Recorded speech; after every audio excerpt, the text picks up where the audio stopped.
What's good? What's good? Instacart's been good to me lately. That's what's good. But I was in Walmart the other day doing a shop and deliver order, and I had this realization. Walmarts are big, and sometimes these shopping orders are annoying. So I thought, why don't I just invest in a pair of Heelys?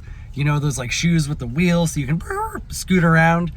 And I laughed for a little bit, and then I had to tell myself, Andrew, you're a fucking grown-up. Act like it. I still might get a pair. But anyways, that sort of led me down this trail of thought. I often like to engage in sort of a general introspection, reflection, but then also a projection of that for a sociological sort of analysis. It's a personal thing I do. And I asked myself, what drives you to want to compete, and what drives you to want to perform at a high level? And there are a variety of reasons, psychological and physiological.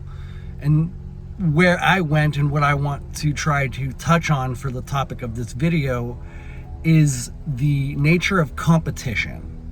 So when doing these little shop and pay orders, they give you a time. It should take you X number of minutes to complete this order. And in my brain, I'm like, okay, I'm going to beat it by 10% or 20% or whatever, right? And I believe the concept of competition is inherent or innate within the masculine experience. I think men have a sort of predisposition to want to be competitive. And it's not always a bad thing. It can be a bad thing. Overly competitive people who do horrible things to win, that's bad. But when I think of competition, especially in a fraternal sense, men and boys competing with one another, historically, so our ancestors used to have to hunt for food, correct? So I'm thinking like bows and arrows and spears and whatnot. And you would have to imagine that they would practice, right? So when they're not actively hunting or just relaxing or chilling, they likely practiced. It would behoove them to practice. And in that practice, I believe competition sort of became a natural part of interacting, of men and how we interact with one another. The reason being, the village knew that they needed successful hunters. And so by pushing each other to be better, they're going to, in theory, yield better results. And so I believe there's like an anthropological imperative around competition. And so anthropology to me is sort of a blending of the psychological and the physiological drivers of a people. That's how I think of anthropology. There's a lot more to it, but that's what I'm talking about. The study of peoples and cultures throughout history, etc. Anyways. And so as we've evolved, and so we are no longer hunting as much, some people still do, but there's still that sort of drive within us. And we can think of hunting as shifted. So I'm not currently out hunting, but I'm out doing delivery orders because I need to make money. And so I am kind of hunting for food in a sense. I'm hunting for opportunities for me to generate resources that I can exchange for food. So I'm still kind of hunting. And that competitive spirit and drive is still there within me. And this is where I believe the ruling class, which I always talk about, the globalists, they have manipulated material conditions in such a way that we are competing against each other as peoples right now to our further detriment. So competition is good, and there should be elements of competition, but there should also be a balance between collaboration, because when you think about our ancestors, practicing their archery and their spear throwing, that was a collaborative and competitive effort to elevate the village as a whole. But the way that our current paradigm is constructed with this scarcity mindset, people are engaging in unethical and immoral behaviors, or in behaviors that are devaluing the system as a whole because they think they need to be competitive or overly competitive to just get theirs, to make a decent living. My brain's going to like the housing market. That's a great example. Landowners or rental owners, rental property owners, people who have multiple properties, are perpetuating a toxic paradigm because they think they need to continue competing. And they do to an extent.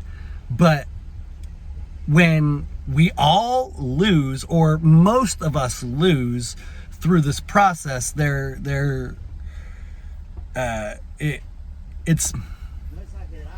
it's no longer about competition and collaboration for the community. It's about competition to step on one another to get ahead. And I'm a capitalist. I love capitalism. I love property rights. I love self-ownership. I love, not having a government tell me what to do with my body. But so I'm talking about the real estate market. We don't live in a capitalist society. Where I always talk about real estate because we have a homelessness crisis. I see homeless people everywhere I go, and it breaks my heart. And so that's one thing I think about a lot. We can talk about the building restrictions, zoning restrictions, all of the licenses and inspections. So like in California, I think now new builds have to have solar, so there's requirements. So we don't have a free exchange of goods and services. Somebody cannot just go buy land and build whatever type of dwelling they want on it.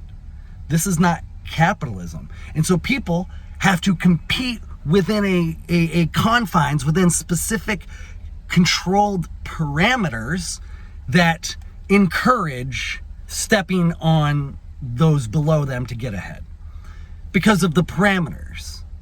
It's not that we have now the programming I mentioned, the scarcity mindset programming. People think that we do not have enough resources. So that is why they participate in the paradigm. And so it's like when seeking compassion for these people, you need to understand they don't know better. That's the hardest point to drive home. And I'm not doing the best at it, but I'm learning to have compassion with people is because they don't know better. They're nescient, not ignorant, nescient. We truly, planet Earth, spaceship Earth, Buckminster Fuller, thank you for that. Spaceship Earth has an abundance of resources. We truly have enough to support the 8 billion people on the planet and then some. I've seen figures we could go up to 12 or 16 maybe. I think as we as a people learn to live in alignment with nature and live harmoniously with our material conditions as much as we can, a natural equilibrium of sorts will occur. There might be spikes and there might be like lows, but the planet is very abundant in resources. The problem truly is that we have central planners or evil people who have constructed the Matrix. You might have heard of the Matrix, this fascist system that we live within, this totalitarian system that we live in. This is not natural. Humans are not naturally interacting with one another, nor the environment around them. We have been alienated from material conditions, and it is not capitalism that has done it. That is a Marxist expression. They say capitalism alienates individuals from material conditions and material reality, when in fact it is fascism, it is authoritarianism, it is these globalist elites who are trying to centrally plan and control the economy. And what they are doing is they are creating a very small portion of people who have access to the resources, and then they're distributing the scraps to the rest. This is feudalism 2.0. It's not capitalism. Wow, this video went way off subject. I need to wrap it up. It's a long one, but Humans, when not encumbered by bureaucracy, will collaborate and compete in a harmonious fashion to elevate the village, to elevate the community, to elevate the collective consciousness. So competition is necessary. Competition is good. It brings out the best in us. But this construct we're competing in is not natural. It's not fair. It's not just. Thank you very much for listening. It's been a long video. Much love, y'all.